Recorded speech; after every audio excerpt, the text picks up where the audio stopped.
nasa barko po ako, walang pinakamagandang view kundi yung nasa gitna ka ng dagat. Kapag nasa gitna ka ng dagat, wala ka nakikita mga bundok ng problema, wala ka nakikita, alon lang ng problema. Pero kapag nasa gitna ka ng dagat, free. Kumbaga pinagkaloob ng Diyos ng free.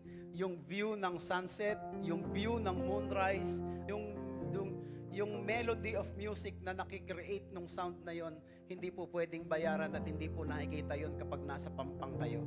So kinakailangan tayo kapag nakikipag-fellowship tayo sa Panginoon, we always go to the deep part of the ocean para kitang-kita natin at ramdam natin ang presensya ng Panginoon. The best quality of gold can be found in the depths of the mountain. Ang ginto daw ay makikita sa gitna ng bundok. Ang pinakamagandang quality daw ng perlas ay masisisid mo sa malalim na bahagi ng dagat.